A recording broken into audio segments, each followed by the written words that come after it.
Good morning. Today we're going to go on a bike ride. I got you hooked up on a little boom arm to my handlebars, and hopefully the camera won't fall off.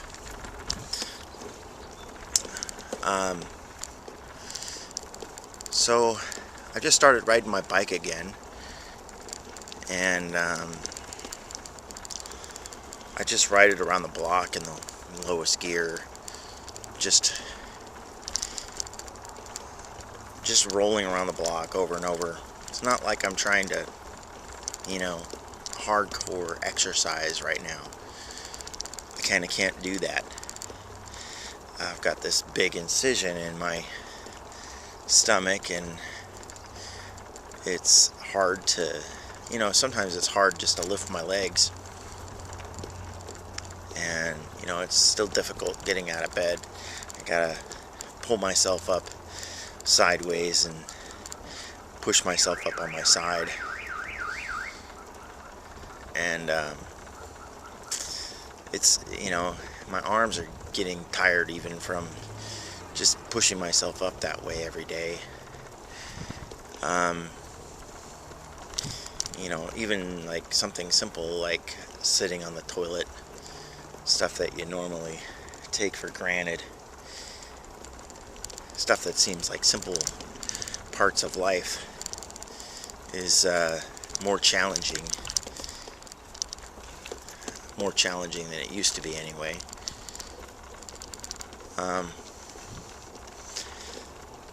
But a couple days ago I dug through the garage and I got a bunch of stuff out of the garage, or moved it around anyway, and pulled my bike out of the rubble of what's in the garage right now, and pumped up the tires and started riding.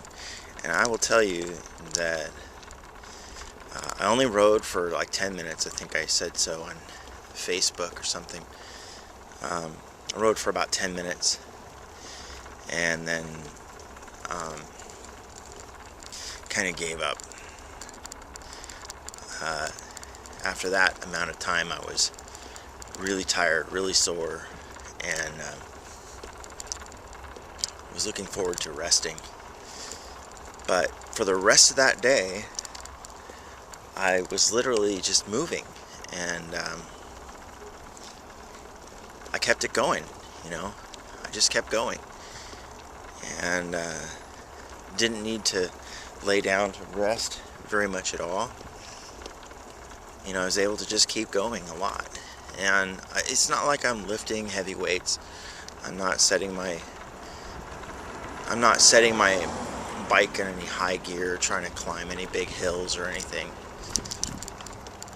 I'm not trying to do any of that. I'm just trying to get a little exercise and some flexibility. And I found that, after even that short, like 10-minute bike ride that I did the first day, I felt way better. And yesterday I rode for about 20 minutes. And today I've set my alarm to go off after 20 minutes. And I figure you and I can talk, right? I got up yesterday and I immediately got on my bike.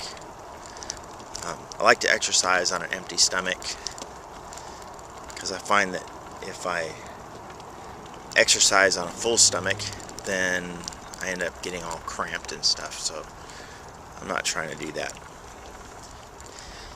I have a comfort bike, and I used to have a really hardcore, I had an old Mongoose, back before Mongoose became like a Kmart brand, and I used to ride around on that. But that thing is, it's a steel frame bike. So no, Popeye, not that one. there's a little doggy running around the street. I used to ride around on a steel frame bike, and it's really hard on my bones. And as I got older, I liked it less and less. And eventually, while I rode it a lot, I just wanted to get a comfort bike. You know, what they call a comfort bike. It's like this bike is full suspension. Or they call it full suspension. It's got a spring under the seat and a spring on the forks. So they call it full suspension because it's got pseudo front and rear suspension. I'm going to zip up my coat because it's a little chilly.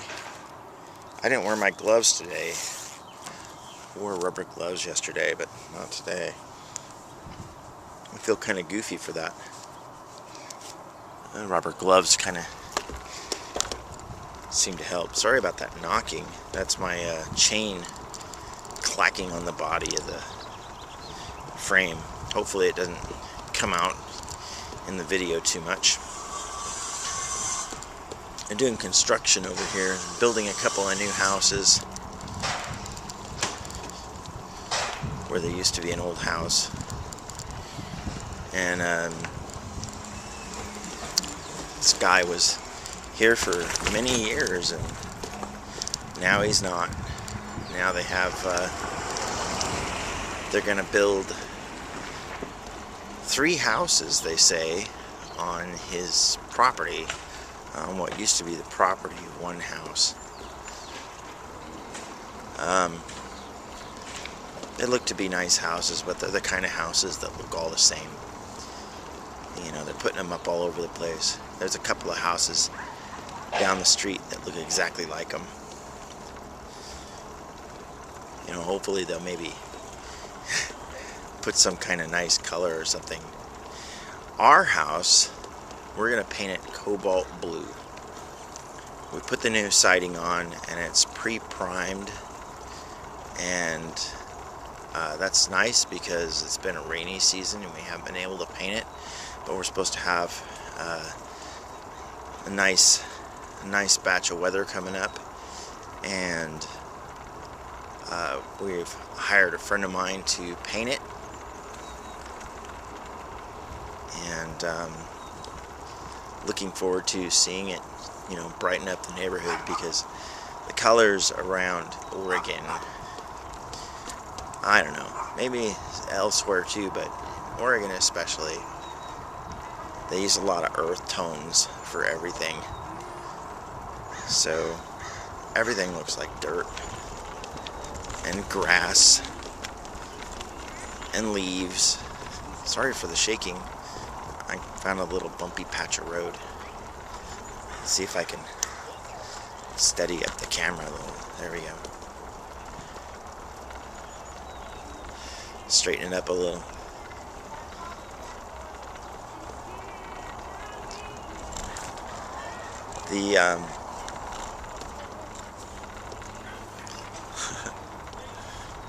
This is kind of cool. Free stuff. Everybody's got free stuff to put it on the curb somewhere. I did it for a while. That's how I got rid of half the stuff in my garage. Went through my house and gradually dug up things in my house that we were willing to get rid of for free, rather than list it on Craigslist. I think I put a picture of the tent that I made out front on Craigslist, and that was about it. It said, here, there's a bunch of free stuff. Come by anytime and look at it. So over the course of a couple of months, it all disappeared, pretty much. Some of it went to the dump. But I wasn't willing to take like a trip to the dump, so I just gradually started taking things and putting them in the trash, week after week. Because here in Portland, we don't have weekly garbage. We have bi-weekly garbage, which is just dumb as a box of rocks to me, but bi-weekly garbage. So we have to hold on to our garbage for 2 weeks now, and they expect us to compost more stuff, which we do compost more stuff, and you know, part of that is because they now allow us to compost more stuff. But some of us have some trash, and they won't pick it up more often. So to me, it just doesn't compute. When I'm out on these bike rides the last couple days, you know, I'm riding in the lowest gear, and there's times when you're, you know, traveling on a downhill slope or a level thing. And one of the things that I've learned over the years that I've been bike riding is that when you're riding for endurance, when you're trying to learn how to, you know, you're trying to get more endurance, it doesn't help you to coast down hills. You know, if you get to a hill and you're coasting downhill, keep pedaling. Keep pedaling at the same rate that you're normally pedaling, and that will help your endurance, so that, you know, when you want to go on longer rides, you can maintain that level. You know, even when you're, you know, riding down hills and coasting where you'd normally be coasting, you just keep pedaling, and it helps your endurance. Now, mind you, if you're on a super long ride and you need rest, you know, you might want to rest, you know, if you need it. Don't overdo it. Don't kill yourself. I'm just saying, if you can, you know, if it's not too much to do it, just go ahead and keep pedaling. If you're just trying to have a relaxing ride, and, you know, just keep pedaling, and it will help your endurance so you can go on longer rides. And when you really need to relax, you can. And then, you know, I had a friend a long time ago, went on a long bike ride. I had expected to ride our bikes from Portland up to Multnomah Falls, and instead he decides we're going to pile the bikes on a bike rack and drive up to Multnomah Falls, which I was kind of disappointed. We got up there, and, you know, it was late into the evening, and he's like, "Are you kidding? I'm not going to ride up here." And I'm like, "Well, that's what I thought we were going to do." Anyway, so we start hiking our bikes up the trail, Multnomah Falls, because we got all our camping gear. Each of us has about 100 to 150 pounds of camping gear on the back of each bike. And our racks were steeply overloaded. Had front and back racks on both bikes. Just piled high. And so we're hiking our bikes up the steep trails up the front of Multnomah Falls to I don't know, to, you know, just go up there and find a camping spot. And we went camping, but took us, you know, until we lost daylight to actually get to the point where we could really camp up there. And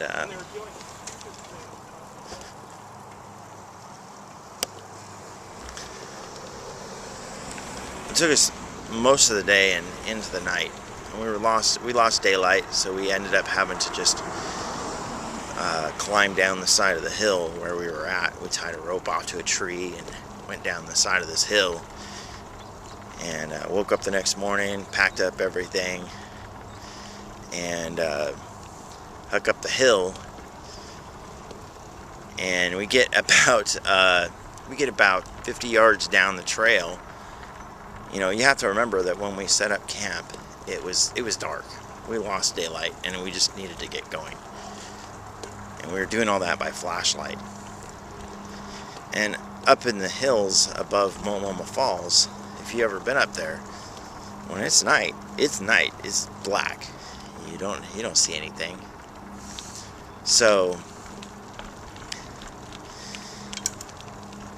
we were just you know, struggling to set up camp. Well, the next day, you know, 50 yards down the trail, as we start hiking, we find an improved campground right along the side of the trail. We could have just literally walk 10 feet off the trail and set up shop right there. But that's not how it went down. And, you know, we had more fun because of it. Then when we set off to go, we continue hiking up the trail, and we end up going up the Larch Mountain Road. Back there, it's a logging road, the backside of Multnomah Falls. And we're hiking up these trails that are, you know, a huge drop off the side down into the river. And it's really cool to look at, but some of it is really treacherous, and there's like shale sticking out over the trail. Anyway, we get down the back side of the mountain, and we ride down Larch Mountain Road. And when we get there, I mean, we get down to ground level, really, which took us a while.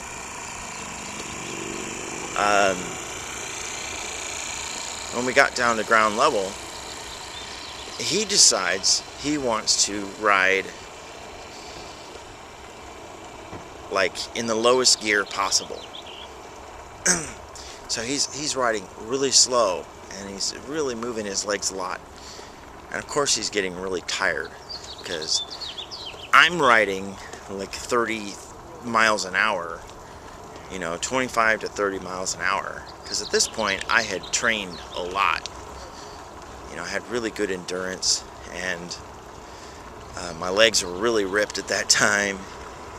And I had trained a lot to do really well on these long kinds of rides.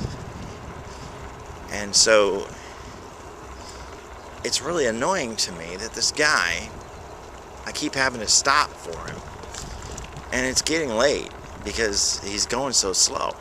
I can only go as fast as he goes.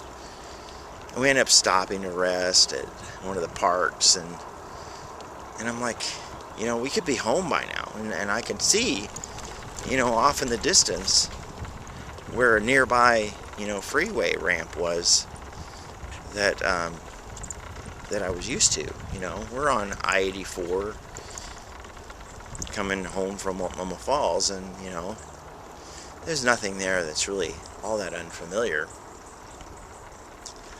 And I can see where there's an off-ramp that I'm really familiar with, and I'm like, man, we're just this close to Portland. Why do we continuously stop and slow down and stop and slow down?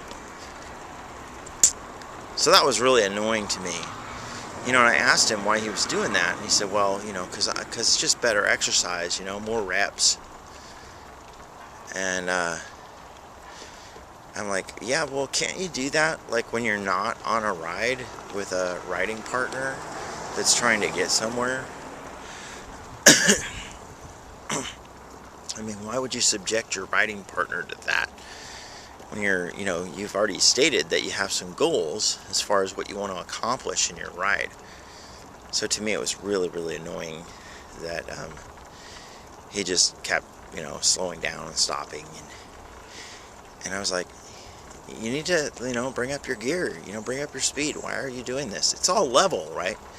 You know, I-84 between Multnomah Falls and Portland, there's really not much in the way of, you know, hills that you gotta climb and all that distance. It's just straight shot, pretty much, you know.